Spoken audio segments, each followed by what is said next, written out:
Bonjour chers amis, est-ce que vous allez comprendre le thème de la méditation de cette semaine? Jésus a encaissé la chute pour vous. Dans Pierre 3,18, il est écrit « Christ aussi est mort, lui juste pour des injustes ». À la croix, nous faisons deux découvertes. Premièrement, la réaction de Dieu face au péché. Dieu qui est saint considère nos péchés comme étant détestables et répugnants et par conséquent nous juge dignes de mort. Voici ce que le Seigneur déclare à l'intention de ce peuple. Jérémie 14,10. Oui, ces gens aiment vagabonder sans retenue, mais cela ne plaît pas au Seigneur. Il n'oublie pas leurs torts et punira leurs fautes. Le sujet de la nécessité de la repentance n'est pas trop bien vu de nos jours au sein d'une génération qui veut tout expliquer et excuser n'importe quelle faute. Mais un bon docteur doit d'abord vous expliquer quel est votre mal avant de prescrire le médicament qui va vous guérir et vous sauver. Deuxièmement, l'attitude de Dieu vis-à-vis des pécheurs.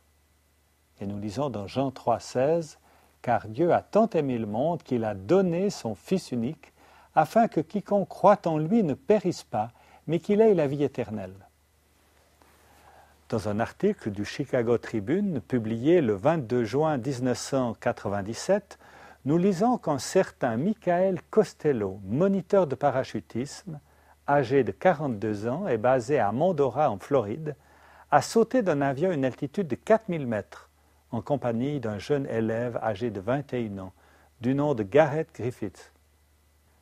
Le jeune parachutiste découvrit peu après le degré d'abnégation de son moniteur. Alors qu'il plongeait vers le sol à grande vitesse, il essaya en vain d'ouvrir son parachute. La corde refusa de relâcher la voile. Son moniteur prit alors une décision incroyable. Il parvint à descendre en dessous du novice et au moment de s'écraser sur le sol, réussit ainsi à amortir la chute du jeune homme qui tomba sur son corps. Le moniteur fut tué sur le coup. Mais le jeune homme s'en sortit avec quelques fractures qui ne lui causèrent aucune paralysie comme on l'avait craint au départ.